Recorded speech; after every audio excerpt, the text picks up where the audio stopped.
नमस्कार, स्वागत है आप सभी का आयुष्मान भव में। मैं हूं प्रीति सिंह।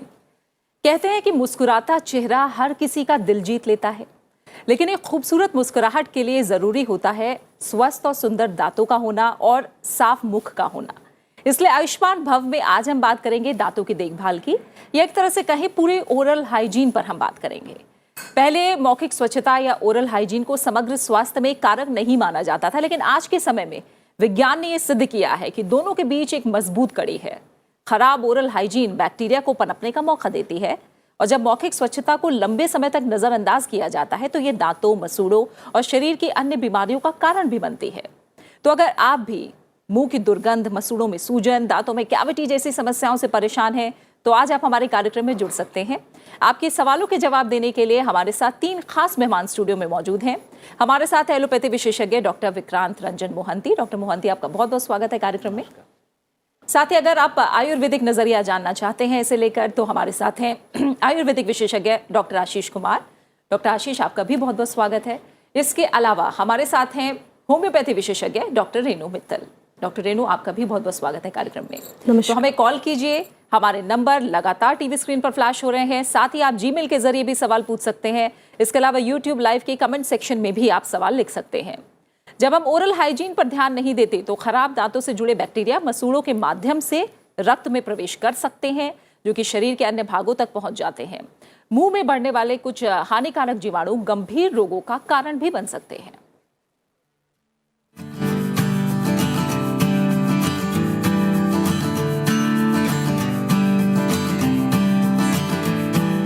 कहते हैं कि मुस्कान व्यक्ति का सबसे बड़ा गहना होता है, और हर चेहरे पर मुस्कान तभी फपती है जब हमारे दांत स्वस्थ हों।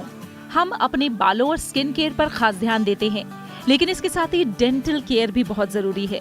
अगर दांत पीले होंगे, उनमें कीड़े लगे होंगे या फिर खून जमा होगा, तो हमारी मुस्कान को नजर लग सकती है अस्वस्थ दांतों की। मुंह और दांतों को साफ और सेहतमंद रखकर रोगों को दूर रखना ओरल हाइजीन कहलाता है। रोजाना दांतों की सफाई से प्लाक, कैविटी और अन्य खाद्य अवशेषों को हटाया जा सकता है। इसलिए नियमित ब्रश और कुल्ला करने के साथ जीभ की सफाई भी जरूरी है। अगर हम अपने मुंह को स्वच्छ नहीं रखते तो दांतों और मसूड़ों से संबंधित कई संक्रमणों की आशंका बढ़ जाती है। जिंजिवाइटिस, दांतों में सड़न, बैक्टीरियल संक्रमण, सांसों की बदबू जैसी परेशानियां तो होंगी ही, साथ ही इससे शरीर के दूसरे हिस्सों में भी समस्याएं हो सकती हैं। दांतों की सफाई ना करने या ज्यादा खाने के बाद कुल्ला नहीं करने और ज्यादा चाय कॉफी पीने से दांत खराब हो सकते हैं। बहुत से लोग मीठा खाते हैं लेकिन उसके बाद कुल्ला या ब्रश नहीं करते। ऐसा करने से भी दांत खराब हो सकते हैं। दांतों पर टार्टर जमा होने से दांत पीले हो जाते हैं। साथ ही माउथ अल्सर के कारण भी ओरल हाइजीन पर बुरा असर पड़ता है। ओरल हाइजीन के लिए टूथपेस्ट से ज्यादा जरूरी ये है कि हम कितनी बार दांतों को साफ करते हैं। साथ ही टूथब्रश के ब्रश मुलायम हो, जिससे दांतों की सफाई भी हो और उनसे मसूड़ों को कोई नुकसान ना पहुंचे। आमतौर पर चिकित्सक 3 महीने बाद ब्रश को बदलने की सलाह देते हैं। दिन में 2 बार ब्रश करना जरूरी है, लेकिन जरूरी ये भी है कि हमारे ब्रश करने का तरीका कितना सही है। साथ ही सही तरीके से फ्लॉस करने से भी दांतों को स्वस्थ रखा जा सकता है। इसके अलावा ओरल हाइजीन के लिए कई और छोटी छोटी और भी सावधानियां बरतना जरूरी है। तो कोई भी सवाल ओरल हाइजीन से जुड़ा आज आप हमसे कर सकते हैं। 3 खास मेहमान हमारे साथ मौजूद हैं जो अलग अलग पैथी से जुड़े हैं, एलोपैथी, आयुर्वेद और होम्योपैथी। डॉक्टर मोहंती, आपसे शुरुआत करती हूँ। एक शोध में देख रही थी तो उसमें ये आया है कि 95% भारतीयों में मसूड़ों की बीमारी है, 50% लोग टूथब्रश का उपयोग नहीं करते, और 15 वर्ष से जो कम आयु के उम्र के लोग हैं, 70% बच्चों के दांत भी खराब हो चुके हैं। तो ये तस्वीर कितनी सही है और स्थिति ओरल हाइजीन और दांतों की देखभाल को लेकर कितनी गंभीर है भारत में? ऐसा देखा गया है, जो आखिरी शोध जो भारत में हुआ था वो करीब 2002-2003 का डाटा है ये। अच्छा। और उसमें करीब लगभग इसी तरह के फिगर्स हैं। अराउंड 80 to 90% जो भारतीय हैं वो मसूड़ों की बीमारी और गंभीर मसूड़ों की जो बीमारियां होती हैं, जिसको हम पेरोडोंटाइटिस कहते हैं, उस बीमारी से ग्रस्त हैं। So and that is a very common, बहुत ही आम प्रॉब्लम है। और ख़ास करके वो प्रॉब्लम प्लाक, जो बहुत ही खाना खाने के तुरंत बाद आपके मुंह में जमा होने की जो उसकी क्षमता होती है वो शुरू हो जाती है, बिकॉज कीटाणु होते हैं एंड वो इंक्रीज करके फिर वो टाटर बनता है और टाटर के बाद उससे मसूड़ों की बीमारियां होती हैं। So that's a very common, बहुत ही कॉमन आम बीमारी है, ज़्यादातर 80 से 90% भारतीयों में देखा गया है। और जहाँ तक कि ब्रशिंग की बात की जाए, ब्रशिंग यस, बहुत लोग आजकल अवेयर ज़रूर हुए हैं, लेकिन फिर भी इन बीमारियों का जो जो बर्डन है या जो मात्रा में आज लोगों में मिलता है वो अभी भी कम नहीं हुआ है। तो इसका मतलब है कहीं खाली ब्रशिंग करने से खाली लोगों का जो नज़रिया है वो उसमें भी थोड़ी अवेयरनेस लाने की ज़रूरत है। और ख़ास करके आप बच्चों की बात आपने की है, बहुत ज़रूरी है कि बच्चों को मतलब ध्यान दिया जाए। आजकल की तेज़मर्रा ज़िंदगी में पेरेंट्स का जो फोकस होता है कई बार वो बच्चों पे ध्यान नहीं आता, खाना खिलाने से लेके मुंह कुल्ला करने से और ब्रशिंग पे, इन सब चीज़ों से ध्यान हट जाता है। इसकी वजह से बच्चों में दांतों की बीमारियों की संभावना बहुत ज़्यादा होती है। और वो अगर बचपन से ही बीमारियां हो जाती हैं तो it leaves a larger impact through out the life course, जिसको हम करते हैं। दांतों की बीमारियां जो होती हैं वो एक लाइफ कोर्स में इफेक्ट करती है एक इंडिविजुअल को, जन्म से लेकर मृत्यु तक दांतों की बीमारियों का असर रहता है। So that is what people need to be sensitized कि ये जो लाइफ कोर्स अप्रोच है कि पूरे आपको एक टाइम खाली सफाई करने से नहीं होगा, ये एक एक करके बहुत सारी चीज़ों का ध्यान रखना पड़ता है। ठीक है। और डॉक्टर आशीष, आयुर्वेद कैसे देखता है दांतों की देखभाल और मुंह की देखभाल को लेकर? आयुर्वेद क्या कहता है? आयुर्वेद में एक्चुअली क्या है कि आयुर्वेद में डेंटिस्ट्री को दंत शास्त्र कहा गया है, जो कि एक सब स्पेशलिटी है शलाक्य तंत्र की। शलाक्य तंत्र एक स्पेशलिटी है जिसमें 3 चीज़ें आती हैं, आई, ENT एंड डेंटल। तो आयुर्वेद में जब बताया गया है कि दांतों की उत्पत्ति के बारे में बताया गया है, जब हम मॉडर्न पढ़ते हैं तो it is same which has been written 5000 years back. जो 5000 साल पहले आयुर्वेद के शास्त्र लिखे गए हैं उसमें जो बताया गया है वही मॉडर्न से हम कोरिलेट करते हैं, बिल्कुल मॉडर्न में वही चीज़ें लिखी गई हैं। आयुर्वेद में बताया गया है कि दांतों की सफाई का इंपॉर्टेंस बताया गया है कि सुबह शाम करनी चाहिए, बल्कि आयुर्वेद में ये कहा गया है कि हर बार खाने के बाद करना चाहिए। कई बार लोग हमारे पास आते हैं, बोलते हैं हम सफाई बहुत रखते हैं लेकिन फिर भी दांत हमारे साफ नहीं है, हम 2 बार ब्रश करते हैं फिर भी हमारे को दांतों में कीड़े लग गए हैं। खाली ब्रश करने से कुछ नहीं होगा, उनको साथ में हर बार खाने के बाद ओरल हाइजीन को मेंटेन करना होगा, जिसके लिए खाना खाने के बाद कुल्ला बहुत ज़रूरी है। आपके खाद्य पदार्थ आपके सही होने चाहिए, जैसा कि आयुर्वेद में कहा गया है केवल सफाई नहीं, आपकी लाइफस्टाइल ऐसी होनी चाहिए, आपका खान पान ऐसा होना चाहिए जो कि दांतों को हानि ना पहुंचाए। काफ़ी खाद्य पदार्थ ऐसे होते हैं जो हमें नहीं खाने चाहिए या ज़्यादा अमाउंट में वो खाए जाएं तो दांतों को हानि पहुंचाते हैं। तो आयुर्वेद के अनुसार आपको एक लाइफस्टाइल ऐसी अपनानी चाहिए जिसमें आपके स्वास्थ्य का पूरा ध्यान रहे और मुख स्वास्थ्य अच्छा रहे। अच्छा, ठीक है। और डॉक्टर रेणु, आप क्या बताएंगी इसमें ओरल हाइजीन को लेकर? ओरल हाइजीन को लेके जहाँ तक होम्योपैथी का सवाल है, मैं इसमें कहना चाहूँगी कि जब बच्चे बिल्कुल छोटे होते हैं, 6 महीने के बच्चे होते हैं, जब वहाँ पे दांत निकलना तभी शुरू होता है, तो अक्सर जो महिलाएं हैं, माएँ हैं, वो सोचते हैं कि उस टाइम पे डेंटल हाइजीन की कोई ज़रूरत नहीं है। एक जो दांत आ रहा है बच्चे का, उसको कोई आवश्यकता नहीं है सफाई करने की। तो उसमें मैं ये साथ में ऐड करना चाहूँगी कि वो जो एक दांत है या जो 2 दांत है बच्चे का जो उस टाइम पे आ रहा है, उसकी भी सफाई करनी चाहिए। उसमें जैसे कि कहते हैं कि गीला कपड़ा लेके, बिल्कुल साफ उंगली, बिल्कुल साफ कपड़ा लेके उससे उसको माँ को उस बच्चे के दांत की सफाई करनी चाहिए। साथ में जहाँ पे बड़े बच्चे आते हैं उनको, जैसे भी डॉक्टर साहब ने भी कहा कि ब्रश करना बहुत आवश्यक है। ब्रश 2 बार करना चाहिए। जब भी बच्चे कुछ खाते हैं, छोटे बच्चे कुछ भी खाते हैं, टॉफ़ी खा लिया उन्होंने, चॉकलेट खा लिया, यूजली खाया और चले गए, पर उनको ये बताना चाहिए कि वो एक बार दांतों को कुल्ला कर लें, मुंह को साफ रखें। उससे उनको आगे होने वाली बीमारियाँ जो कि कैविटीज़ हैं या जो आगे चल के कोई मुंह में ये चॉकलेट वगैरह चिपक जाती हैं, वो सब प्रॉब्लम से, आगे होने वाली बीमारियों से वो बच जाते हैं। ठीक है। पहले कॉलर जुड़ गए हैं कार्यक्रम में। गौरव ने हमें दिल्ली से कॉल किया है। गौरव, आपका स्वागत है कार्यक्रम में। बताइए क्या सवाल है आपका? जी से जी गौरव, सवाल पूछिए। सर, मेरे फर्स्ट मोलर में कई सालों से ट्रीटमेंट चल रहा है। पहले इसमें दर्द रहता था, अब स्टेटस ये है कि अब ये ब्लैंक है बिल्कुल, अभी इसमें दर्द नहीं होता। डॉक्टर को चेकअप के लिए दिखाया था, वो कह रहे थे कि ये अब तो निकलेगा या ऐसे चलने को जब तक दर्द नहीं होता। और सर, सेकंड क्वेश्चन ये था कि मेरे एक इंसाइजर में येलोपन सा आ रहा है, कुछ मीठा खाता हो तो अजीब सा दर्द सा होता है, तो सर इसमें क्या करना चाहिए? ठीक है गौरव, आप कॉल पर 1 मिनट बने रहिएगा। डॉक्टर मोहंती, आप गौरव को क्या सलाह देंगे? देखिए, सबसे पहले तो जो पहला सवाल है गौरव का, वो इस पे है कि उनके मोलर्स की ट्रीटमेंट की गई थी और उसके अलावा सबसे जानना ज़रूरी है कि ट्रीटमेंट क्या किया गया था। तो फिलिंग किया गया था या फिर रूट कैनाल ट्रीटमेंट किया गया था, वो जब तक वो पता नहीं लगता हमें, we can not suggest anything. But then हाँ, फिलिंग जो फिलिंग्स होती हैं, जो दांतों में जो मसाला भरा जाता है, वो कई अलग अलग मटेरियल्स के होते हैं। डिपेंड करता है कि कैसे टेक्निक सेंसिटिव है, अच्छे से अगर किया गया हो तो उसकी लाइफ स्पैन अच्छी रहती है। लेकिन विद वेयर एंड टेयर कई बार इन जो फिलिंग्स हैं ये फ्रैक्चर हो जाती हैं या टूट जाती हैं, और ज़रूरी ये है कि रेगुलर चेकअप कराया जाए। और अगर कहीं पर इनकी जो मार्जिनल डिफेक्ट या कहीं अगर टूट गई हैं तो ध्यान ही रखना चाहिए कि उसको दोबारा या तो रेस्टोर किया जाए। ये अगर आपने फिलिंग, गौरव ने अगर फिलिंग कराई है तो, और अगर गौरव ने रूट कैनाल ट्रीटमेंट कराया गया है तो ज़रूरी ये है कि फॉलोअप करना ज़रूरी है। कई बार ऐसा हो सकता है कि इन्फेक्शन के रह जाने के चांसेस हो सकते हैं, लेकिन ज़्यादातर ट्रीटमेंट जब अच्छी तरह से किया जाता है with proper techniques and material, I think most of the times the treatment are successful. तो बाकी गौरव को ही should do a follow up with the dentist. And बाकी उनका दूसरा सवाल था रिगार्डिंग पीलापन जो होना और सेंसिटिविटी होना, तो ये खास करके वही जैसे मैंने पहले भी बताया, प्लाक जो एक्यूमुलेट करता है दांतों के सतह के ऊपर, उसकी वजह से पीलापन महसूस होता है। और अगर रेगुलर एंड सही तरीके से अगर ब्रशिंग ना की जाए तो then there is a possibility that कि दोबारा ये जो पीलापन है रेगुलरली होती जाए। और सेंसिटिविटी होने के कई कारण हो सकते हैं।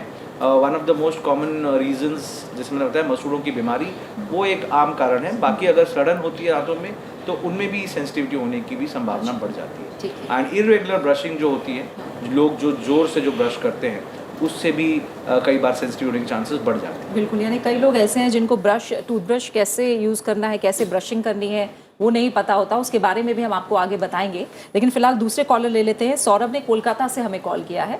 सौरभ, आपका स्वागत है हमारे कार्यक्रम में। बताइए क्या सवाल है आपका। मैं सर्वप्रथम समस्त भारतवासियों और स्टूडियो में मौजूद सभी को दीपावली की ढेर सारी शुभकामनाएं प्रेषित करता हूं। आपको भी बहुत बहुत शुभकामनाएं। सौरभ, पूछिए सवाल। Thank you ma'am. मेरा प्रश्न है, दांतों की सफाई के लिए की जाने वाली स्केलिंग को कितने समय के अंतराल पर करवाना चाहिए? Thank you. ठीक है, अब स्केलिंग को लेकर पूछे डॉक्टर मोहंती, आप जवाब दीजिए इसका। स्केलिंग को लेकर कितने समय में करा सकते हैं? जी Saurabh, thank you. Happy Diwali आपको और सभी देशवासियों को। और स्केलिंग के बारे में अगर कहा जाए तो ये ओरल प्रोफ्लैक्सिस जो टेक्निकल टर्म है इसका, या स्केलिंग जिसको हम कहते हैं, ये ज़्यादातर डिपेंड करता है कि depends on patient to patient. And ऐसे कोई फिक्स्ड, वैसे तो साल में एक बार अगर करा ले, रेगुलर डेंटल चेकअप 6 महीने में एक बार, और scaling once in a year बहुत ज़रूरी है। अगर पेशेंट ओरल हाइजीन मेंटेन नहीं कर पा रहा, वो चेकअप के दौरान सामने आ जाएगा और वो बात को फिर डेंटिस्ट जो है आगे उनको रेकमेंड कर सकते हैं कि इनको स्केलिंग की ज़रूरत है।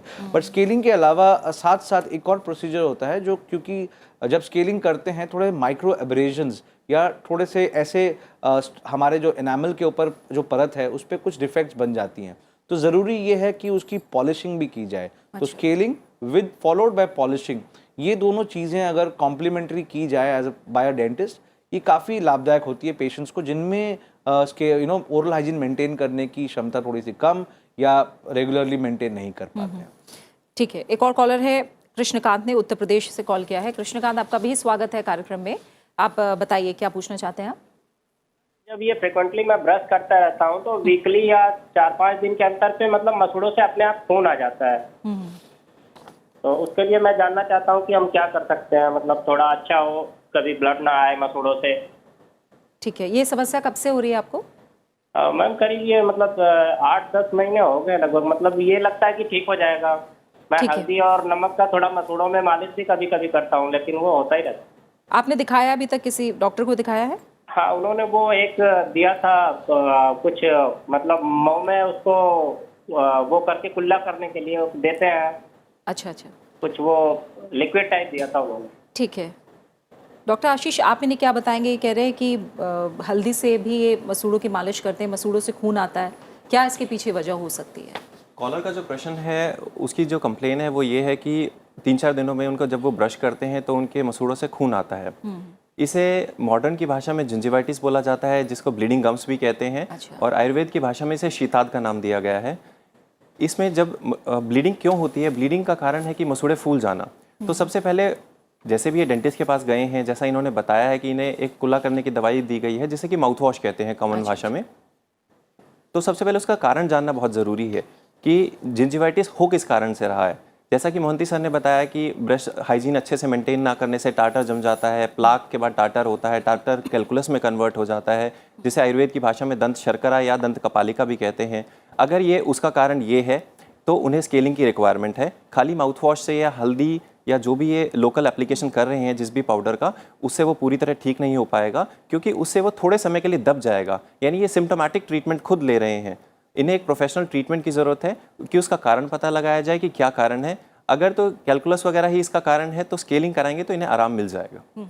ठीक है, एक और कॉलर है, विनोद ने कॉल किया है दिल्ली से। विनोद, आपका भी स्वागत है कार्यक्रम में, बताइए क्या सवाल है। Good morning ma'am. Good morning Vinod, सवाल पूछिए। मैम मेरा सवाल ये है कि मेरे को जब पहले कभी कोल्ड होता था, जुकाम, तो मेरे को पहले कभी दांतों में दर्द नहीं होता था उसकी वजह से। अच्छा। लेकिन अब जब 3-4 बार ऐसा हो रहा है, जब भी कोल्ड हो रहा है तो मेरे पूरे सारे दांतों में दर्द होता है। ठीक है, तो मुझे क्या करना चाहिए? ये आप बता रहे 3-4 साल से हो रहा है विनोद? मेरे को 3-4 बार से होने लगा। पहले अच्छा। जब कोल्ड होता था तब दांतों में दर्द नहीं होता था। ठीक है, आपकी उम्र बता दीजिए एक बार। 24। डॉक्टर रेनू, आप क्या बताएंगी? 24 साल की सिर्फ उम्र है, पहले ये ठंड से अपने दांतों के दर्द को रिलेट कर रहे हैं, तो क्या रिलेशन हो सकता है? क्या इस तकलीफ के पीछे कारण क्या हो सकता है? देखिए, जैसे ये कह रहे हैं कि इनको कोल्ड की प्रॉब्लम रहती है और पहले जब कोल्ड होता था तो दांतों में कोई दर्द नहीं होता था। अब इनको दर्द दांतों में भी हो रहा है, तो ज़रूरी नहीं है कि कोल्ड का इससे कोई रिलेशन हो। अच्छा। हो सकता है उनकी डेंटल हाइजीन इस टाइम पे ठीक ना हो, किसी दांतों की ही बीमारी से वो इस टाइम पे ग्रसित हो, जिसके कारण उनको ये प्रॉब्लम हो रही है। तो ये एक बार पूरा का पूरा होम्योपैथिक उपचार में पूरा का पूरा एक बार डॉक्टर को दिखाएंगे, होम्योपैथिक चिकित्सक को दिखाएंगे, तो वो सारी चीज़ें देख के पूरा इनका केस लेके तभी बता पाएंगे कि क्या कारण है, या उससे जुड़ा हुआ है कोल्ड की समस्या से, या उससे जुड़ा हुआ नहीं है, ये बिल्कुल अलग है, इसके लिए उनको डेंटिस्ट को दिखाना चाहिए या क्या ज़रूरत है। तो ये पूरा एक बार बात करने के बाद ही इनसे पता चल सकता है। अच्छा। ऐसे इस टाइम पे कहना बड़ा मुश्किल है कि ये तो कोरिलेट, क्योंकि जो पेशेंट है वो अपनी बीमारी को सारे को कोरिलेट करता है कि मुझे बीमारी जुकाम की थी और मुझे जुकाम के साथ दांतों में दर्द भी हो रहा है, पर ये आवश्यक नहीं है कि उन दोनों का आपस में कोई रिलेशन हो।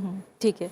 और डॉक्टर मोहंती, आप इसके लिए भी क्या बताएंगे? और दूसरा, जैसे आप लोग बात कर रहे हैं कि पीलापन शुरू होता है, टार्टर होता है, प्लाक होता है, तो ये क्या स्टेज वाइज चलता है कि अगर पहले स्टेज पे ध्यान नहीं दिया गया तो वो बढ़ते बढ़ते बीमारी काफ़ी गंभीर हो जाती है? इसके बारे में भी थोड़ा बताएं, स्टेजेस के बारे में। जी, पहला सवाल आपका ये था कि जो कोल्ड के साथ जो इनका सवाल था कि दांतों का दर्द होना, जैसे मैडम ने अभी कहा है कि they can be 2 different problems और साइमल्टेनियसली प्रेजेंट कर सकते हैं, बट उसके अलावा ऐसा रिलेशनशिप भी है, क्योंकि हमारे कुछ दांत जो हैं वो साइनस से बहुत ही क्लोजली, जो हमारे साइनसेस होते हैं, और वो ज़्यादातर सर्दियों के दौरान साइनसाइटिस का प्रॉब्लम ज़्यादा होता है। तो उस दौरान ये प्रॉब्लम एग्रीवेट हो सकता है, and because of many reasons, तो that can be a situation जहाँ पर दांतों का और साइनस का रिलेशनशिप हो, वो भी रूल आउट करना पड़ेगा। जैसे मैडम ने कहा है कि हमें ज़रूरी ये है कि हम ध्यान दें कि एक तो डेंटल हाइजीन के ऊपर, दूसरा रेगुलर चेकअप करा के देखें कि कोई डेंटल प्रॉब्लम तो नहीं है जिसकी वजह से ये हो रहा है, एंड साइमल्टेनियसली कोल्ड जब जब ट्रीटमेंट होती है उसकी, या फिर 1 हफ्ते 10 दिन बाद जब वो जाता है, अगर तब भी पेन परसिस्ट कर रहा हो तो ज़रूरी ये है कि एक बार चेकअप ज़रूर कराएं। और जैसे आपका दूसरा सवाल था कि विद रिगार्ड टू ओरल पीलापन जो होना, और आपने कहा था कि ये बीमारी स्टेजेस में होती है, ज़रूर ये जैसे डॉक्टर साहब ने कहा कि इट इज़ एक स्टेज से शुरू होता है। सबसे पहले प्लाक जमा होता है, और प्लाक नॉर्मली इनविजिबल होता है, लेकिन एज ऑन व्हेन जैसे जमा होता है, खाना जो फंसता जाता है उसके ऊपर वो फूड डेब्रीज या ओरल डेब्रीज कहलाती हैं। और ये ओरल डेब्रीज जब सख्त हो जाती हैं, हमारे मुंह में जो सलाइवा है वो जब उसका मिश्रण होके ये टार्टर या कैलकुलस बनती हैं, और कैलकुलस जो होता है वो एक बार अगर जम जाता है तो इट इज़ डिफ़िकल्ट टू उसको इंडिविजुअल एज इन एक आदमी खुद ब्रशिंग से नहीं निकल, उसके लिए प्रोफेशनल हेल्प या एक डेंटिस्ट की ज़रूरत होती है। तो ऐसे स्टेजेस में बनता है। करीब 6 मंथ्स के ऊपर अगर पुअर ओरल हाइजीन रहे तो इस तरह से प्लाक से टार्टर तक बन सकता है। And again it depends on what age, अलग अलग एज ग्रुप्स में जल्दी या ज़्यादा देर से बनता है। जैसे उम्र बढ़ती है तो इसकी संभावना और ज़्यादा हो जाती है। ठीक है, एक और कॉलर है, राहुल ने बिहार से कॉल किया है। राहुल, शुक्रिया हमें कॉल करने के लिए आपका। बताइए क्या सवाल है आपका? मेरा सवाल है कि मैडम, मेरा जो है दांत में एक दांत तो खा गया है उसको पूरी तरह से, और उसमें जो है ब्लीडिंग हो जाने के बाद जो है हमारा चीक जो है गाल फूल जाता है। अच्छा, ठीक है। ये समस्या आपको कब से है? ये समस्या मैडम हमको जो है हुआ था, और फिर जो है चांसेस कुछ दिन के बाद जब हम डेंटल से चेक करवाते हैं डेंटिस्ट से, तो फिर ठीक हो जाता है, फिर ऐसा होने लगता है। अच्छा, ठीक है राहुल। डॉक्टर आशीष, आप इन्हें क्या बताएंगे? एक दांत इनका ख़राब हो गया है और फिर ये बता रहे ब्लीडिंग होती है, गाल पे भी सूजन आ जाती है, तो इन्हें क्या करना होगा? रेगुलर चेकअप है, क्या क्या कुछ कदम उठा सकते हैं? मैं राहुल जी से, अगर वो कॉल पे है तो एक चीज़ पूछना चाहूँगा, उन्होंने डेंटिस्ट को अगर दिखाया है तो डेंटिस्ट ने उन्हें क्या ट्रीटमेंट दिया है? क्या कोई प्रोसीजर करा है या सिर्फ मेडिकेशन दी है? कृपया राहुल जी ये बताएं। राहुल, आप हमें थोड़ा बताइए, डॉक्टर ने आपको क्या क्या बताया है और क्या इलाज किया है आपका अब तक? कि इसमें रंगा भरा जाता है जो व्हाइट कलर का था, इसमें मसाला भरने के लिए बोले हैं, तो अभी थोड़ा सा अपना जा रहा था, बोला है कि ये और थोड़ा सा गहरा हो जाएगा तो भरा जाएगा। आप बोल रहे हैं कि मसाला भरने के लिए बोला है उन्होंने, आपने करवाया नहीं है अभी? अभी बोला है कि और थोड़ा सा गहरा हो जाएगा, इसमें मसाला रुकेगा, नहीं तो निकल जाएगा मसाला। आप समझ पा रहे हैं? जी, जो अभी इन्होंने बताया कि डेंटिस्ट ने इन्होंने बताया कि मसाला भरना जो है आम भाषा में प्रयोग किया जाता है, मेडिकल टर्म में इसे हम फिलिंग या रेस्टोरेशन बोलते हैं। जो कि उनकी कंप्लेन थी कि उनका दांत खा लिया यानी कीड़ा लग गया है, जो कि आम भाषा में बोलते हैं कि हमारे दांत में कीड़ा लग गया है। मॉडर्न भाषा में उसे डेंटल केरीज या आयुर्वेद की भाषा में उसे कृमि दंत कहा जाता है। तो एक आयुर्वेद के अनुसार ये वातज व्याधि है जिसमें त्रिदोष भी होते हैं, और इसमें जैसा कि इन्होंने बताया साथ में इनका मसूड़ा फूल जाता है। तो और शुरू में इनको पेन था जो कि बाद में बंद हो गया है, एंड डेंटिस्ट ने बोला है कि फिलिंग कराई जाए।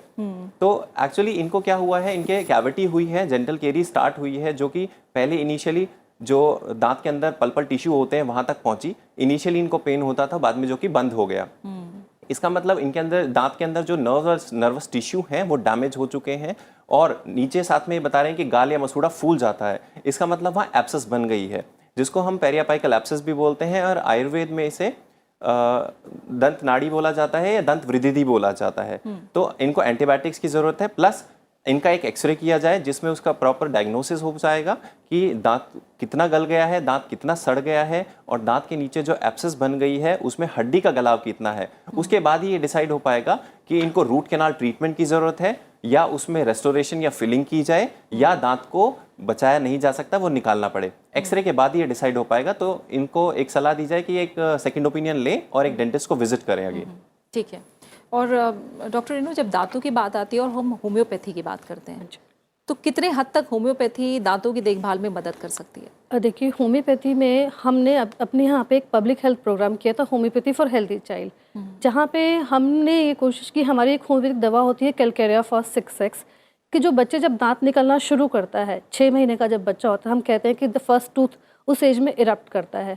तो हम उसमें ये कहना चाहते हैं कि जब दांत इरप्ट करता है तब हम एक होम्योपैथिक दवाई कैलकेरिया फॉस 6X 12 महीने के एज तक अगर हम बच्चे को देते हैं, तो उससे जो दांत निकलने में जो बच्चे को होने वाली परेशानियां हैं, जैसे चिड़चिड़ापन हो जाता है बच्चे को, कई बार आम भाषा में उसे बोले तो कि कनपट्टी गर्म हो जाती है, बच्चा इरिटेबल हो जाता है, मुंह से सलाइवा गिरने लग जाए, मतलब मुंह से ज़्यादा थूक आता है, लार गिरती है बच्चे को, साथ ही साथ बच्चे को उसके साथ में जो दस्त लग जाते हैं किसी किसी बच्चे को, या कोई और तरह की इस तरह से चिड़चिड़ापन वाली बीमारी होती है, तो वो दवा देने से उसके दांत निकलने में एक तो आसानी होती है। अच्छा। मतलब बच्चे को इन तकलीफों से वो बच्चा बच जाता है। लगातार उसको दवाई देने से 6 से 12 महीने तक हम उनको बोलते हैं कि एक एक गोली दिन में 2 बार बच्चे को दी जाए। अच्छा। जैसे छोटे बच्चे को हम बोलते हैं कि भाई उनको पानी बाहर का नहीं देते हैं, मदर्स फीड पे वो बच्चे होते हैं, तो उनको ये भी होता है कि उसको माँ के दूध में उस एक गोली को डिजोल्व करके भी दे सकते हैं, या वैसे बच्चे को दे सकते हैं। तो उससे इन सारी समस्याओं से बहुत काफी हद तक बचा जा सकता है। और ये बहुत तकलीफ भरा समय परिवार के लिए भी होता है और बच्चे के लिए भी होता है, क्योंकि ये छोटी छोटी कंप्लेंट्स होती हैं, छोटी छोटी दिक्कतें होती हैं जो माएँ अक्सर फेस करती हैं। पर इस दवा के देने से हमने जो ये शोध किया, और ये हमने दिल्ली के अलावा अपने और 3-4 स्टेट्स में भी अलग अलग डिस्ट्रिक्ट्स और ब्लॉक्स में किया, तो हमें उसमें यही मिला कि ये दवा देने से ये जो छोटी छोटी तकलीफ़ें हैं बहुत, जिसके लिए कि आम आदमी जो काम कर रहा है, डेली वर्किंग पे जा रहा है, उसको एक डेंटिस्ट के पास जाना है, या उसको समझ में भी नहीं आता कि पीडियाट्रिशियन के पास जाके क्या कहे और क्या दे, तो इससे ये सारी समस्याओं से काफ़ी हद तक आराम मिल जाता है। अच्छा। पर अब उसमें ये भी बोलते हैं कि जब 12 महीने से बड़ा बच्चा हो जाता है, 13 महीने का, क्योंकि दांत तो उसके 2.5 साल तक निकल रहे हैं, उसमें ये दवा लगातार देने की ज़रूरत नहीं है। जब आपको लगता है कि बच्चे का कोई दांत छोटा सा निकलने लग रहा है और उसको इस तरह की समस्या हो रही है, तो वो इनफ्रीक्वेंटली 3-4 दिन तक आप देंगे और फिर उसको बंद कर देंगे। पर 6 से 12 महीने के बच्चे को हम इसे एडवाइस करते हैं कि इसे लगातार एक 2 गोलियां सुबह शाम एक एक करके दी जाए। ठीक है।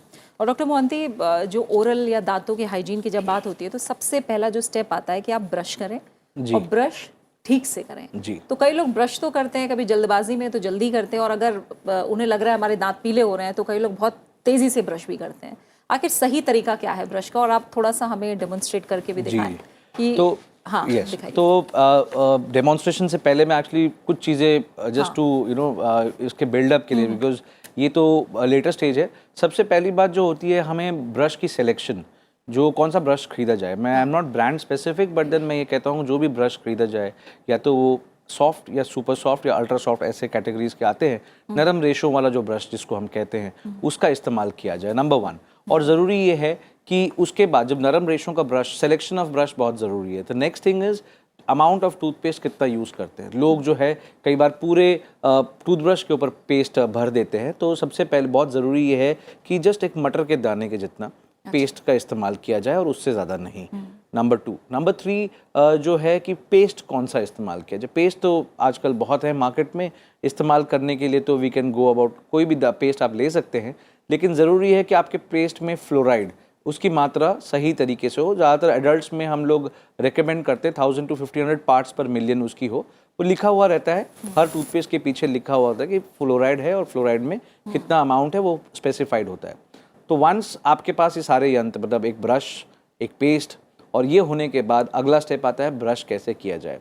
तो जैसे आप देख रहे हैं, ये एक मेरा आपके सामने एक मॉडल है, और इस मॉडल में आपके ऊपर और नीचे के दांतों को दिखाया गया है। आपने सबसे पहले जो है आपने ये पेस्ट, ये ब्रश लोड कर लिया है पेस्ट से, और सबसे ज़रूरी ये है कि आपको ध्यान रखना है कि दांत ब्रश जो है वो एक 45 डिग्री एंगल पे, और 45 डिग्री एंगल का मतलब ये है कि थोड़ा सा मसूड़ों के ऊपर और थोड़ा दांत के ऊपर, इस तरह से हो, और 3 दांतों को घेरते हुए एक साथ हम लोग शॉर्ट वाइब्रेटरी मोशन करेंगे, और ये शॉर्ट वाइब्रेटरी मोशन के साथ साथ शॉर्ट सर्कुलर मोशंस करेंगे। तो उसके बाद वंस यहाँ से जो मैल या प्लाक जो जमा हुआ है, या फूड डेब्री जो जमी हुई है, वो ये शॉर्ट वाइब्रेटरी मोशन से लूज हो जाता है, और ये सर्कुलर मोशन से यहाँ पर मसूड़ों की मसाज होती है। और ये मसाज और शॉर्ट वाइब्रेटरी मोशन के बाद एक स्वीपिंग मोशन करेंगे। स्वीपिंग मोशन का ये है, अगर ऊपर के दांत है तो नीचे की तरफ स्वीप करेंगे, इसका मतलब ये है मैल को निकालते हुए करेंगे।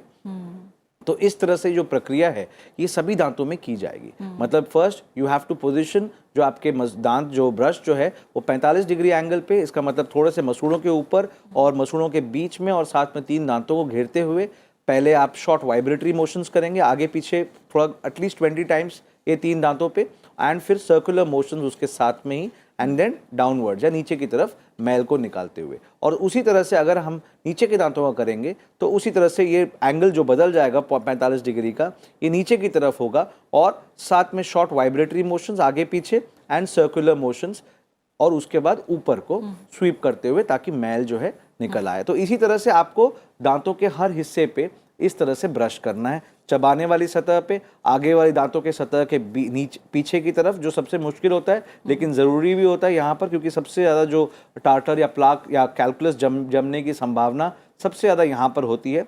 और साथ में अंदर ऊपर के दांतों पे अंदर की तरफ आपको सफाई रखना ज़रूरी है। तो इस तरह से अगर आप मेंटेन करते हैं ओरल हाइजीन को, तो ब्रश करते हैं रेगुलर एटलीस्ट 3 मिनट्स एटलीस्ट दिन में 2 बार, एक बार सुबह उठने के बाद और रात को सोने से पहले, बहुत ज़रूरी है दिन में 2 बार ब्रश करें। एंड एट द एंड, ये तो आपने ब्रशिंग सीख लिया, फ्रीक्वेंसी आपको बता दी मैंने, साथ में ब्रश की हाइजीन भी बहुत ज़रूरी है। ब्रश की खुद की हाइजीन, अच्छा, क्योंकि ये ब्रश जो है ये अकेला नहीं है, ये सह परिवार रहता है, वहाँ पर मम्मी पापा और बच्चे भी साथ में रहते हैं। ध्यान रखना ज़रूरी है कि ब्रश को इस्तेमाल करने के बाद अच्छे से पानी में इसको धोया जाए, इसको झाड़ा जाए, और साथ में उसको ऊपर एज इन स्ट्रेट इस तरह से रखा जाए ताकि जो भी अगर पानी है वो नीचे आ जाए। एंड प्रेफरेबली अगर एक बार ये सूखने के बाद एक कैप अगर लगा सकते हैं इसको, तो कैप वाला ब्रशेस आते हैं, अच्छा, उसका इस्तेमाल करें। और सभी ब्रशेस को एक इनक्लोज्ड किसी एरिया में रखें, हाँ, खुला बाथरूम में ओपन ना रखें, बिकॉज अच्छा, आपके वॉशरूम या बाथरूम में काफ़ी कीटाणु होते हैं, तो they can also contaminate your brush, and उसकी वजह से भी इन्फेक्शन हो सकती है। ठीक है, ये छोटी छोटी बातें हैं लेकिन काफ़ी अहम बातें हैं जो डॉक्टर मोहंती ने हमें बताई हैं। एक और कॉलर हैं, शिवम ने हमें कॉल किया है। शिवम, आपका स्वागत है कार्यक्रम में, बताइए क्या सवाल है आपका, पूछिए। हेलो मैम, मैं ये पूछना चाह रहा था कि मैम हमारे दांतों में दर्द रहता है, सूजन सी रहती है मसूड़ों में। और मैम जब ये खाना खाते हैं ठंडा या गर्म तो दांतों में लगता है वो। डॉक्टर ने ये बताया कि पायरिया। आपने अभी तक किसी को दिखाया है शिवम? यस मैम, दिखाया था तो ये बोलते हैं कि वो पायरिया बता रहे हैं वो। अच्छा, पायरिया। आपकी उम्र क्या है? मैम मैं अपनी मम्मी के लिए जानना चाहता अच्छा, था। अच्छा। वो 48 ईयर की हैं वो। 48 ईयर्स की। ठीक है शिवम, आप तो कॉल पे बने रहिए। डॉक्टर आशीष, आपसे ये जानना चाहूँगी क्योंकि पायरिया को लेकर भी कई लोग परेशान होते हैं और पायरिया भी एक स्टेज होगी जो पहले संकेत ज़रूर देती होगी ये पायरिया हो सकता है। तो आप आशीष को क्या बताएंगे और ऐसे सभी के लिए आप इसको लेकर जागरूकता के लिए क्या बताएंगे? जो भी कॉलर हैं उन्होंने अपनी मदर की कंडीशन बताई है कि उनकी मदर को मसूड़ों में खून आता है, सूजन है और कभी कभी ठंडा गर्म भी लगता है। और जैसा कि उन्होंने डॉक्टर को दिखाया है, उन्हें बताया गया कि पायरिया है। पायरिया एक आम भाषा का शब्द है जो कि लोकल सभी लोग आस पास में यूज़ करते हैं। मॉडर्न भाषा में इसे पेरियोडोंटाइटिस कहा जाता है, आयुर्वेद की भाषा में इसे दंत वेष्ट कहा जाता है। यूजुअली आयुर्वेद क्या है, आयुर्वेद में 3 दोष बताए गए हैं, वात, पित्त और कफ। तो पायरिया जो है रक्तज दोष है जो कि ब्लड इम्प्योरिटी से होता है। प्लस अगर हम मॉडर्न की बात करें तो मॉडर्न में बैक्टीरिया लोड हमारे ओरल कैविटी में या मुख में जो ओरल कैविटी में बैक्टीरिया का लोड होता है उसके बहुत ज़्यादा हो जाने की वजह से पायरिया की कंडीशन बढ़ती है। एंड जैसा कि प्रीति जी आपने कहा कि इसकी पहले कोई स्टेज होगी जो कि पहले संकेत देती होगी। यस, जैसा कि हमारे शुरू के कॉलर थे जिन्होंने ब्लीडिंग गम्स की बात कही थी, तो शुरू में मसूड़े थोड़ा सा फूलना शुरू करते हैं। जब भी आप ब्रश करते हैं तो अगर आप ध्यान नहीं देते हैं, आईने के सामने देखें कि हमारे मसूड़ों का रंग तो नहीं बदल रहा है, क्या वो लाल होना शुरू तो नहीं हो रहे हैं, क्या वो सूज तो नहीं रहे हैं। तो शुरू में संकेत, जो पहला संकेत है वो ब्लीडिंग गम्स का ही है। अगेन फिर से वही बात आती है जो मोहंती सर ने भी एक्सप्लेन की, मैंने भी बताई थी कि पहले प्लाक होता है जो कि एक इनविजिबल बायोफिल्म होती है जो कि नेत्र से डायरेक्टली नहीं देखी जा सकती। उसके बाद वो सॉफ्ट टार्टर में जब तब्दील होता है उसके बाद वो हार्ड हो जाता है जिसे कि कैलकुलस कहते हैं। जब ये कैलकुलस बहुत ज़्यादा डिपॉजिट हो जाता है और ये मैनुअली मरीज से खुद ब्रश करते समय क्लीन नहीं हो सकता और प्रोफेशनल ट्रीटमेंट समय पे ना लिया जाए तो यह कंडीशन मसूड़ों से बढ़कर आसपास के स्ट्रक्चर्स में चली जाती है। आसपास के स्ट्रक्चर यानी हड्डी, क्योंकि दांत, जबड़े की हड्डी के अंदर दांत है और ऊपर उसके मसूड़े हैं। तो जब ये हड्डी तक पहुंच जाती है यानी दांत के आसपास के सब स्ट्रक्चर्स पे पहुंच जाती है तब इसे पेरियोडोंटाइटिस कहा जाता है। यानी पेरियो मीन्स अराउंड द टूथ, तो इसे पायरिया बोलते हैं। तो जैसे कि इनकी कंप्लेन है तो इन्हें डेंटिस्ट को दिखाना चाहिए और उसका अकॉर्डिंगली ट्रीटमेंट लेना चाहिए। दूसरी चीज़ इन्होंने जो कहा कि इनके मदर के दांतों में दर्द होता है और कभी कभी ठंडा गर्म लगता है। तो दर्द ये देखना होगा कि डेंटिस्ट जब भी चेकअप करेंगे वो देखेंगे कि दर्द किसी खास एरिया में हो रहा है या वो वहाँ से शुरू होकर कहीं और भी जा रहा है, whether it's a localised pain और it's a radiating pain. Accordingly it will be diagnosed कि एक्सरे की रिक्वायरमेंट है या नहीं है, इनकी पूरी कंप्लेन सुनी जाए, वो कैसा बताते हैं, अकॉर्डिंगली वो डायग्नोज होगा कि वो कीड़ा लगने की वजह से हो रहा है, वो मसूड़ों का दर्द है या कोई और कारण है। अच्छा। तीसरी चीज़ जो दंत हर्ष की इन्होंने बताई है, जो डेंटल सेंसिटिविटी बोल रहे हैं, उसको आयुर्वेद की भाषा में दंत हर्ष कहा जाता है, मॉडर्न में उसे डेंटल हाइपरसेंसिटिविटी कहा जाता है। वो भी कई कारणों से हो सकता है, ठंडा लगने से, गर्म लगने से, खट्टे पदार्थों से। तो अकॉर्डिंगली उसका भी ये है कि वो जांचा जाए वो किस वजह से हो रहा है। दांत के जो मसूड़ों के ऊपर जो हिस्सा होता है उसे क्राउन बोलते हैं, जिसकी आउटर परत जो है सबसे सख्त परत होती है जो कि हड्डी से भी मजबूत होती है, उसे इनामल बोला जाता है। किसी भी कारण से इनामल का क्षय होना, क्षय मीन्स लॉस होना या वियर होना, जो सेकंड परत को एक्सपोज कर देता है। जो सेकंड परत जो है डेंटाइन होती है जिसमें छोटी छोटी तंत्रिकाएं होती हैं। अच्छा। तो नर्व्स यानी तंत्रिकाएं होती हैं। तो जैसे ही आपकी आउटर लेयर किसी भी कारण से हटेगी आपकी सेकंड लेयर में सेंसिटिविटी शुरू हो जाएगी। अब फर्स्ट लेयर किस कारण से हटी है? मसूड़ों के नीचे जाने की वजह से, दांत को बहुत ज्यादा घिसने की वजह से या कीड़ा लगने की वजह से। अच्छा। तो इसकी जांच बहुत जरूरी है, अकॉर्डिंगली उसका ट्रीटमेंट दिया जाए। ठीक है। और जब हम बात कर रहे हैं ओरल हाइजीन की, और जब ओरल हाइजीन की बात होती है तो लोग इसे सिर्फ दांतों और मुंह से जोड़ कर ही देखते हैं, लेकिन बहुत ही कम लोग ऐसा जानते हैं कि ओरल हाइजीन अगर सही नहीं है तो हम कितनी गंभीर बीमारियों को न्योता देते हैं।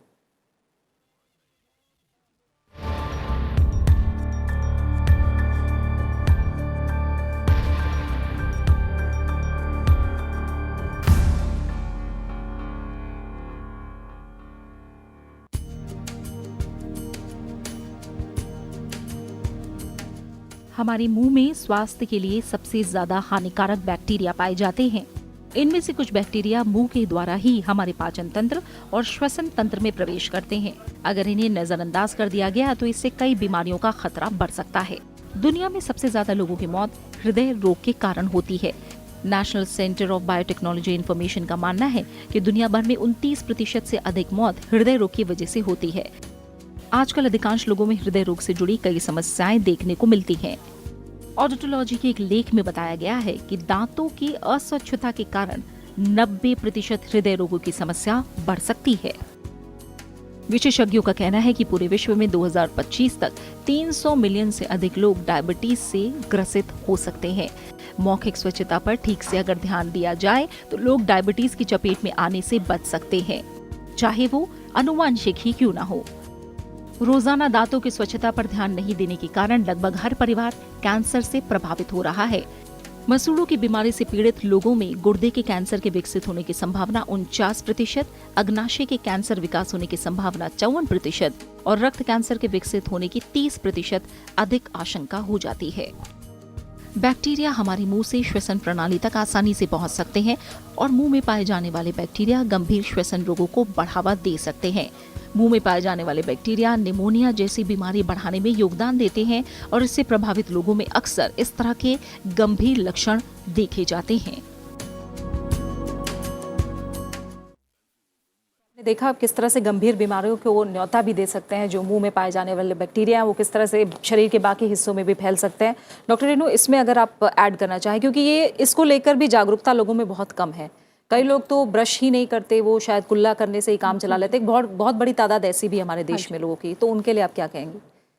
देखिए, इसमें ये है कि जो ब्रश नहीं करते, ब्रश करना एक तो बहुत अनिवार्य है। मतलब ये लगाइए कि अगर हम खाना खा रहे हैं अपने जीने के लिए तो ब्रशिंग भी उतना ही ज़रूरी है अपने दांतों को, ओरल हाइजीन को मेंटेन करने के लिए। साथ ही साथ जैसे हम ये कहते हैं कि जो लोग तंबाकू खाते हैं, कि तंबाकू सिगरेट की फॉर्म में बीड़ी या तंबाकू वैसे ही लेते हैं और जो मुंह में रख लेते हैं उसको एक नशे के लिए लेते हैं किसी भी तरह से, वो जो एक है उसके कारण हम आजकल जो सबसे बड़ी एक समस्या आ रही है ओरल कैंसर की, उसको हम फेस करते हैं। और उसका सबसे बड़ा कारण ये है कि जो तंबाकू खाने वाले जो लोग हैं उनके मुंह में उसके कारण एक वो बन जाता है निशान, पैच, जो हमारे चीक्स के अंदर का जो एरिया है वहाँ पे एक पैच आ जाता है, जिसको शुरू में वो लोग इग्नोर कर देते हैं कि कुछ नहीं है, ऐसे हो रहा है, क्योंकि वो देखते ही नहीं है, तंबाकू मुंह में रहता है, उन्होंने मुंह साफ ही नहीं करना अपना, तो उनको पता नहीं चलता। पर धीरे धीरे जब वो बढ़ जाता है, घाव बन जाता है, उनको उससे दर्द होने लगता है या उनको मुंह खोलने में तकलीफ होने लगती है या मुंह चबाने में दिक्कत होने लगती है, तब वो उस बीमारी को लेके डेंटिस्ट के पास जाते हैं।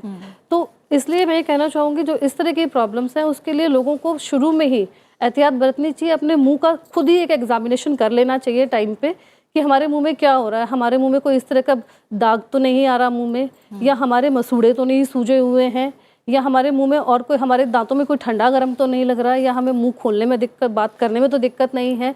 ये सब चीज़ों को अगर हम अपने साथ में दिनचर्या में हफ्ते में एक बार अपने मुंह का खुद ही एग्जामिन कर लें तो उससे हमें बहुत सारी बीमारियां और कैंसर जैसी बीमारियां हैं, ओरल कैंसर, उनसे हम बच सकते हैं। साथ ही इस तरह की जो बुरी आदतें हैं टबैको वगैरह की, इसको अगर हम नहीं लेते हैं तो बहुत ही एक अच्छा है, और एक आगे की बीमारी जो और बीमारियां हम कहते हैं ओरल कैविटी से रिलेटेड है, उनसे हम बच जाते हैं, बहुत तरह की बीमारियों से बच सकते हैं। इसीलिए जो हम लगातार कारण भी दिखा रहे हैं जो ओरल हाइजीन के लिए काफ़ी खतरनाक है, उसमें धूम्रपान जो है वो भी सबसे बड़ा कारण है। और इसके अलावा डॉक्टर मोहंती, आपसे जानना चाहूँगी जीभ की सफाई भी कितना ज़रूरी है, क्योंकि हम लोग कई लोग हैं जो टंग क्लीनर का लगातार इस्तेमाल करते हैं, कई लोग हैं जो इसे बिल्कुल इग्नोर करते हैं, तो वो कितना बड़ा पार्ट है ओरल हाइजीन में? जीभ की सफाई एक्चुअली मैं उससे पहले थोड़ा सा तंबाकू के बारे में बोलना चाहूँगा, क्योंकि just little bit of facts figures आप लोगों को देना चाहूँगा। ज़रूरी ये है जानना कि हमारे देश में सिगरेट स्मोकिंग या bidi is more prevalent than cigarette, number 1, and number 2 हमारे देश में खास करके चबाने वाली जो तंबाकू है, लास्ट जो गैट्स जो ग्लोबल एडल्ट टोबैको सर्वे 2016-17 में हुआ था, उसके दौरान सिगरेट स्मोकिंग या स्मोक फॉर्म ऑफ टोबैको बहुत कम हुई है। ओवरऑल प्रिवलेंस 6 पॉइंट कम हुई है पूरे भारत में, लेकिन स्मोकिंग भी कम हुई है। लेकिन at the same time we have seen a lot of increase in case of chewable tobacco, या फिर जो चबाने वाली तंबाकू जो होती है, पान मसाला, गुटखा, खैनी, इस तरह के जितने भी पदार्थ हैं, गुल। मुझे ये नहीं पता कि कितने लोगों को गुल के बारे में पता होगा। गुल जो है या गुड़ाखू, ये जो पदार्थ हैं ये दांतों को सफाई करने के लिए इस्तेमाल की जाती है। गुल एक पाउडर है जो तंबाकू मतलब उसमें होती है, और उसका इस्तेमाल करते हुए लोग ओरल हाइजीन करते हैं। अच्छा। एंड उन लोगों को एक तो सबसे पहले अवेयरनेस नहीं होती कि ये क्यों इसमें तंबाकू है। वो लोग इनिशियली दर्द के लिए वो इस्तेमाल करना शुरू करते हैं एंड उसके बाद वो उसके आदी बन जाते हैं। एंड हमने अभी रिसेंटली एक शोध किया था जिसका दिल्ली में ही हमने इसका अराउंड 1400 लोगों में इसका शोध किया था पूरे दिल्ली भर में। एंड हमें गुल की प्रेवलेंस जो है काफ़ी मात्रा में मिली है और ये बहुत ही आम, मतलब किराने के दुकानों में भी गुल की बिक्री होती है। And people are not aware कि इसका क्या उपयोग है और वो एडिक्ट होते हैं उसके। आपका जो एक्चुअल सवाल था वो एक्चुअली जीभ की सफाई पे था। अब मैं उस पर आऊँगा। जीभ की सफाई भी उतनी ज़रूरी है। टंग क्लीनर का इस्तेमाल करें और साथ में आजकल जो ब्रशेज़ आती हैं उसके पीछे की सतह में भी उन्होंने कुछ मॉडिफिकेशंस किए हैं जिसको उसी को ही यूज़ किया सकता है। रेगुलर टंग क्लीनिंग बहुत ज़रूरी है बिकॉज टंग एक बहुत वाइड सरफेस एरिया को कवर करता है आपके मुंह में। जीभ के बहुत सारे फंक्शंस होते हैं हमारे मुंह में, जैसे हम बोलते हैं, खाते हैं, टेस्ट के लिए होती है, इस सब के लिए उसको साफ़ रखना बहुत ज़रूरी है। एंड रेगुलर टंग क्लीनिंग भी उतनी ही इम्पॉर्टेंट है जितनी ओरल हाइजीन है। तो रेगुलरली जब आप ब्रश करें साथ में टंग क्लीनिंग भी ज़रूरी है। प्रेफरेबली स्टेनलेस स्टील का ना इस्तेमाल करें। कई बार क्या होता है शार्प होती हैं, उसमें कट भी हो सकता है, तो ध्यान रखें। जो भी इस्तेमाल करें ध्यानपूर्वक इस्तेमाल करें कि वो एक लिविंग टिश्यू है टंग और उसमें कट होने की और रेगुलर इस तरह के भी कट होने की वजह से भी आगे कुछ कॉम्प्लिकेशंस हो सकते हैं। ध्यान रखें इन चीज़ों का एंड रेगुलर टंग क्लीनिंग किया जाए। ठीक है। एक और कॉलर हमारे साथ जुड़ गए हैं। अमरा राम ने राजस्थान से हमें कॉल किया है। अमरा राम जी, स्वागत है आपका कार्यक्रम में। बताइए क्या सवाल है आपका। हाँ नमस्कार मैम। नमस्कार जी, पूछिए। मैम ये है कि अक्ल दाढ़ का टेढ़ा होना क्या कारण है और उसके दर्द का निवारण कैसे किया जाए? अच्छा, ठीक है। डॉक्टर आशीष, आप बताइए, अकल दाढ़ जब निकलती है बहुत परेशान करके एक तो निकलती है और ये कई लोगों की शिकायत है कि वो टेढ़ी निकलती है, तो क्या ये इससे भी कुछ फर्क पड़ता है अगर वो टेढ़ी है या सीधी है, और दर्द से राहत मिले इसके लिए क्या किया जा सकता है? जी सबसे पहले तो जो हमारा लास्ट मोलर होता है जिसको अकल दाढ़ कहा जाता है, अकल दाढ़ इसलिए कहा जाता है यूजुअली जो इसका एज ऑफ इरप्शन है, जो इसका आने का समय है वो 17-18 वर्ष की आयु है। लेकिन आजकल क्या हुआ है, हमारी जो डाइटरी हैबिट, जैसे कि आयुर्वेद में बताया, हमारी जो दिनचर्या है वो बिल्कुल बदल गई है, हमारी लाइफस्टाइल बिल्कुल बदल गई है, हमारी डाइटरी हैबिट्स बहुत बदल गई हैं। पहले हम गन्ना दांतों से चबा लिया करते थे, अखरोट भी हमारे बड़े लोग दांतों से तोड़ लिया करते थे बिकॉज उनके दांत इतने मजबूत हुआ करते थे। आजकल वो हैबिट्स नहीं रही हैं।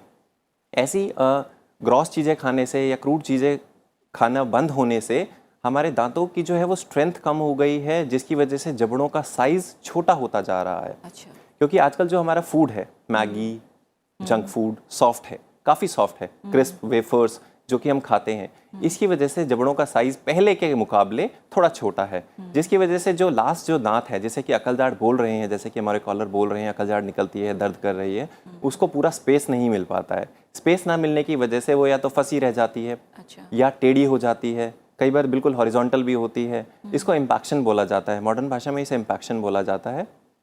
तो ये जब निकलती है तो थोड़ा दर्द करती है बिकॉज इसको स्पेस नहीं मिलता है। तो इसका प्रॉपर जांच होनी चाहिए कि ये किस तरह किस पोजीशन में है, इसके डिफरेंट व्यूज से, एंगल से एक्सरे होने चाहिए। तो अगर तो ये कुछ समय अगर ये सीधी है और डेंटिस्ट ये चेकअप करेंगे कि वो अगर उसका आने की उम्र है और जगह है तो उसको सिम्टोमेटिक ट्रीटमेंट दिया जाएगा और उसके आने का इंतज़ार किया जाएगा। अगर वो तकलीफ बहुत ज़्यादा कर रही है और ऐसा लगता है कि वो नहीं आएगी, यानी वो टेढ़ी है, घूमी हुई है, तो उसको सर्जिकल तरीके से निकाल देना ही बेहतर होगा। अच्छा, ठीक है। एक और कॉलर है, भूषण ने हमें बिहार से कॉल किया है। भूषण, शुक्रिया हमें कॉल करने के लिए। आप पूछ सकते हैं अपना सवाल। मैडम, मेरा मसूड़ा कभी कभी सूज जाता है। अच्छा। स्टार्टिंग में मेरा दांत से ब्लीडिंग आ रहा था, तब बंद हो गया। कभी कभी मसूड़ा सूज जाता है, इसका मतलब रीजन क्या है? मतलब अच्छा, आपने किसी डॉक्टर को दिखाया अभी तक? नहीं। आपकी उम्र क्या है? 25। ठीक है, 25 साल इनकी उम्र है और इनका मसूड़ा फूल जाता है, ब्लीडिंग होती है। डॉक्टर को अभी तक नहीं दिखाया। तो पहली बात तो मैं ये भी इस प्रश्न के बाद ये भी जानना चाहूँगी कि डॉक्टर को ना दिखाना, और खासकर दांतों के मामले में मैंने देखा काफ़ी देरी करते हैं लोग। या तो डर है कि सीधा दांत निकाला जाएगा, या क्या डर है, और कितना ज़रूरी है समय पे डॉक्टर को दिखाना? देखिए, जैसे कंप्लेंट्स बता रही हैं और डॉक्टर आशीष भी पहले बता चुके हैं कि ये मतलब बहुत प्रिलिमिनरी होती है कि मसूड़े सूज गए, मसूड़े सूज गए हैं, उसमें ठंडा गर्म लगना शुरू होता है, फिर धीरे धीरे उनसे खून आना, खून का रिसाव शुरू होता है, आगे चल के जब वो नीचे तक पहुंच जाती है पेरिडोंटाइटिस को हम पायरिया कहते हैं, मतलब वही वाली प्रिलिमिनरी स्टेजेस होती हैं जो आगे जाके इतनी खतरनाक बीमारी का रूप ले लेती हैं कि आपको दांत को आरसीटी कराना है, फिलिंग कराना है, कई बार निकलवाना भी पड़ जाता है। तो जो ये मसूड़ा सूजन की जो ये बात करिए, अधिकतर लोगों के दिमाग में ये एक भ्रम है कि हम डेंटिस्ट के पास जाएंगे तो सीधा हमारा दांत निकाल देंगे या कुछ हमें अंदर ऐसा इंजेक्शन लगाएंगे, कुछ करेंगे जिससे मतलब डरते हैं लोग।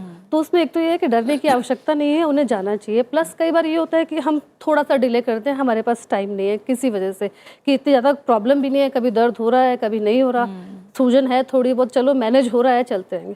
तो उसमें मैं ये भी सलाह देना चाहूँगी कि अगर आपके पास कोई और चिकित्सक है, आपके आसपास होम्योपैथिक चिकित्सक है, आयुर्वेदिक चिकित्सक है, आप उसके पास भी जा सकते हैं। अपनी ये जो प्रॉब्लम है छोटी सी कि आपको दांतों में सूजन हो गई है, ठंडा गर्म लग रहा है, आप उनसे एक प्रिलिमिनरी तौर पे दवाई ले लें जिससे आपको एक टेम्परेरी रिलीफ मिल जाए, पर एक डेंटिस्ट को जरूर जाके दिखाएं। वो बहुत ज़रूरी है कि डेंटिस्ट के पास जाएं ताकि आपका पूरा का पूरा दांतों का चेकअप हो सके और वो सही में बता सकें कि ये बीमारी कितने अंदर बढ़ गई है। कई बार होता है बहुत ज़्यादा चली जाती है तो एक्सरे की बहुत आवश्यकता, तो वो कराना ज़रूरी है। इसमें देर करने में उतनी ही बीमारी बढ़ जाती है, तो जितना बेटर है, जितना जल्दी कर लेंगे उतना हम उसको प्रिवेंट भी कर सकते हैं और अच्छा हाइजीन रहेगा। साथ ही साथ जिसको भी ये प्रॉब्लम्स रहती हैं उसको ये है कि ब्रशिंग, रिंसिंग ऑफ माउथ, कि खाना खाने के बाद हमें रिंस ज़रूर करना चाहिए। जो हम स्नैकिंग करते हैं, अपने जो हमारे जो 3 मील्स हैं, ब्रेकफास्ट, दिन का खाना, रात का भोजन, उसके बीच में भी हम कुछ कुछ खाते रहते हैं। तो वो अगर हम खाते भी हैं तो हमें उसके बाद एक तो उसको अवॉइड करना चाहिए, दूसरा ये खाते हैं तो हमें अपने माउथ को रिंस ज़रूर कर लेना चाहिए। उससे ये होता है कि हमारे मुंह में जो बैक्टीरिया है वो हमारे सलाइवा के होने से जो है मुंह में वो रेगुलर क्लियरिंग होती रहती है और हमें मतलब दांतों की हमारी हाइजीन मेंटेन रहती है। ठीक है।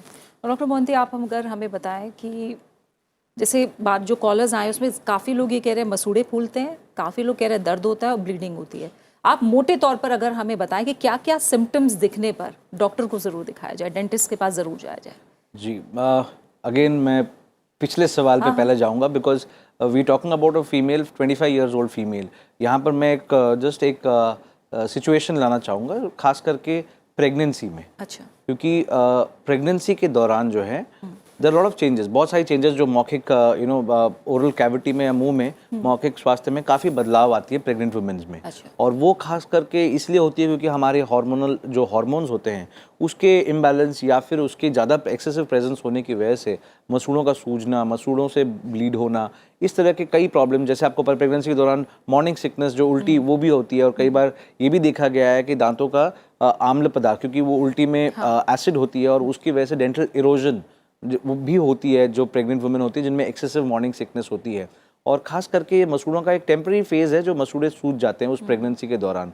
तो ज़रूरी ये है कि अगर ये पेशेंट अगर प्रेग्नेंट हैं नहीं है वो एक बार वो भी देखा जाए। और प्रेगनेंसी के दौरान थोड़ा सा ज़्यादा केयर की ज़रूरत है, वो पूरे शरीर की ज़रूरत है, साथ में मौखिक स्वास्थ्य की भी प्रेगनेंसी के दौरान बहुत ज़रूरत है। And there are certain times during the pregnancy, आपके 3 ट्राइमेस्टर होते हैं, उन ट्राइमेस्टर्स के दौरान पहले को छोड़ के दूसरे में सबसे सेफ टाइम है जहाँ पर अगर कोई एक्यूमुलेटेड डेंटल प्रॉब्लम है और जिसकी इमरजेंसी या फिर दर्द हो रहा है तो उसका भी इलाज किया जा सकता है उस दौरान।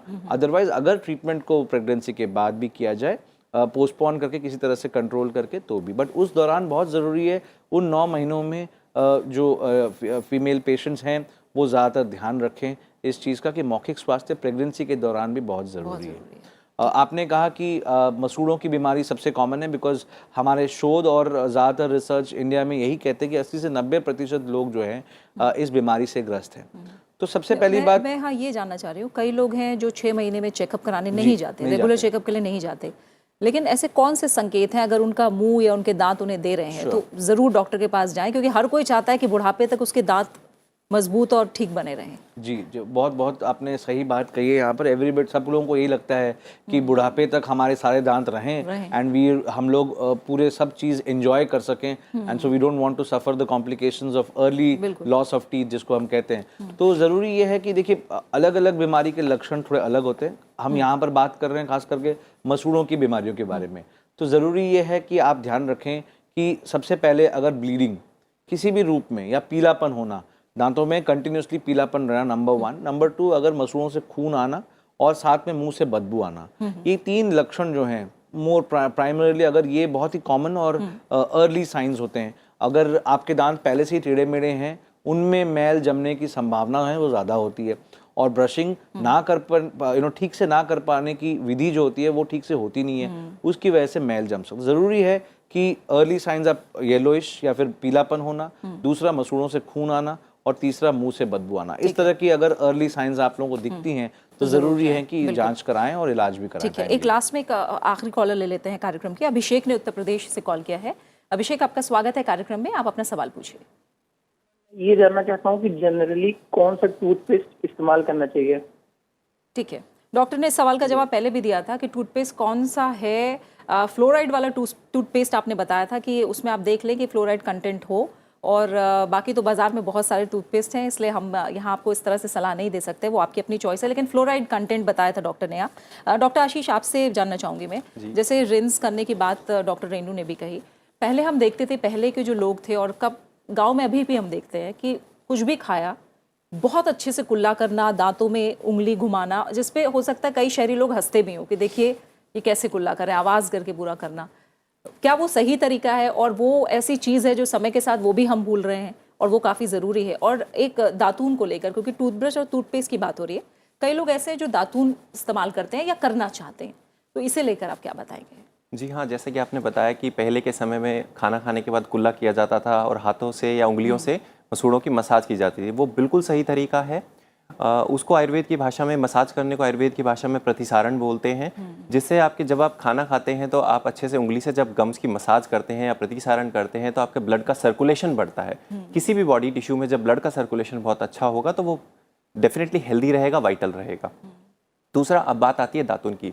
जो रिमोट एरियाज़ हैं, जैसे मैंने भी बहुत साल रूरल एरियाज़ में काम किया है, मैं हरियाणा से बिलोंग करता हूँ, और रूरल एरियाज़ में बहुत लोग टूथब्रश करना पसंद नहीं करते हैं।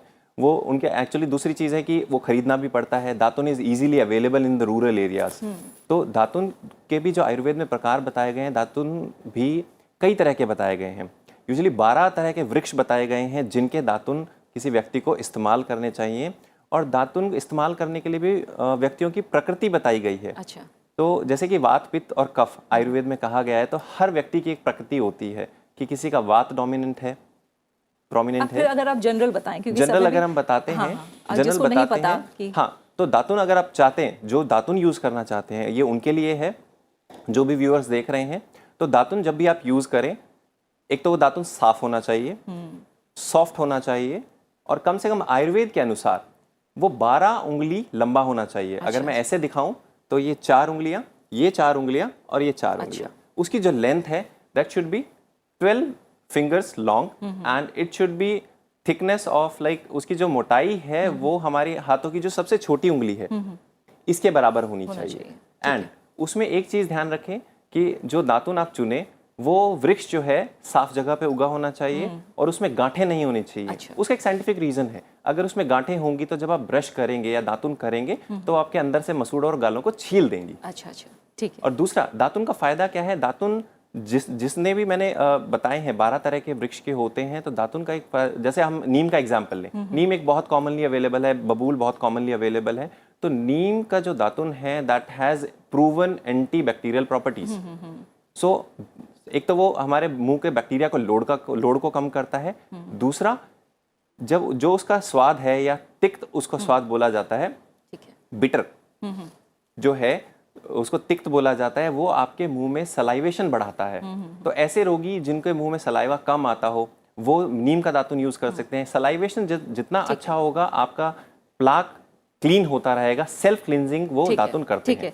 और एक छोटा सा कमेंट डॉक्टर मोहंती आपसे चाहूंगी, जैसे मैंने बताया अभी भी डेंटिस्ट को लेकर डर है लोगों के मन में कि हम जाएंगे तो वो टूल्स हैं और दांत हो सकता है उखाड़ दें या फिलिंग में भी दर्द होगा। आप बताएं किस तरह से टेक्निक्स और मॉडर्न होती जा रही हैं और क्यों डरने की ज़रूरत नहीं है? अब थोड़ा आसान, कितना आसान हो गया इलाज?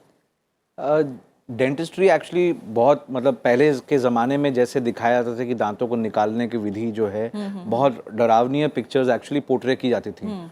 आज की तारीख में डेंटल फैसिलिटीज और डेंटल प्रोफेशनल्स जो हैं कहीं उससे ज़्यादा आगे निकल चुके हैं। आजकल डेंटल क्लिनिक्स एंड जो डेंटल फैसिलिटीज़ हैं वो इतनी, उनकी जो पूरी एम्बियंस जो होती है वो इतना वो प्लान्ड होती हैं कि वो पेशेंट आते ही उसको एक एनवायरनमेंट मिलता है जो बहुत ही सूदिंग, कामिंग एनवायरनमेंट होती है। नंबर 1। दूसरी चीज़, हर पेशेंट की दांत निकालने की ज़रूरत नहीं पड़ती। एंड रूटीन प्रोसीजर्स जो होती हैं उनमें बहुत कम, नॉर्मली पेशेंट को एंग्जाइटी होती है। ज़रूरी ये है कि डेंटिस्ट को पहले आइडेंटिफाई कर लेना चाहिए कि पेशेंट एंग्शियस है और उसको थोड़ा सा काम किया जाए, समझाया जाए, काउंसल किया जाए before actually initiating any treatment. अगर उस तरह, एंड दूसरा, during the treatment also the dentist should talk, dentist को बात करना चाहिए और साथ में पेशेंट को भी अगर कुछ कंप्लेंट्स हो या कुछ एप्रीहेंशंस हो, डर है, तो वो चीज़ डेंटिस्ट से पूछ लेना चाहिए। अगर इस तरह को एक म्यूचुअल जो रिलेशनशिप है डेंटिस्ट और पेशेंट की, वो बनी रहनी चाहिए और उससे पेशेंट का भी डर जो है एंड एक्सेप्टेंस जो है ट्रीटमेंट का, वो इम्प्रूव हो सकता है। And dental anxiety, let me tell you, is a proven terminology and accepted fact जो कि बहुत ही प्रिवलेंट है हमारी सोसाइटी में, और खास करके उसी की वजह से बहुत पेशेंट्स डेंटिस्ट के पास नहीं आते। जरूरी है कि अवेयरनेस की जाए उनको। और डॉक्टर भी पूरी कोशिश करेंगे कि कम से कम दर्द में, या फिर कहें कि दर्द आपको हो सकता है महसूस भी ना हो, आपके दांतों को स्वस्थ और स्वच्छ रखें, इसमें आपकी मदद करें। और इसी के साथ जो आज का अंक है उसका समय यही पूरा हो गया है। आप तीनों मेहमानों का मैं बहुत बहुत शुक्रिया कहना चाहूँगी स्टूडियो में आने के लिए और इतनी अच्छी सलाह और सुझाव देने के लिए। तो इस कार्यक्रम के जरिए हमने जाना कि क्यों ओरल हाइजीन हम सबके लिए बहुत ही ज़रूरी है और कैसे हम अपने दांतों और मुंह को साफ रखकर कई गंभीर बीमारियों से भी बच सकते हैं। समय पर जांच और इलाज से हम अपने दांतों को जीवन भर सुरक्षित रख सकते हैं। तो अपनाइए आज दी गई सलाह और सुझाव और हमेशा मुस्कुराते रहिए। इसी के साथ आयुष्मान भव के इस अंक में फिलहाल इतना ही। आप हमारे इस कार्यक्रम को YouTube पर भी देख सकते हैं और अपनी राय और सुझाव हमारे साथ साझा कर सकते हैं। अगले अंक में हम बात करेंगे न्यूमोनिया की। तब तक के लिए इजाजत दीजिए। नमस्कार।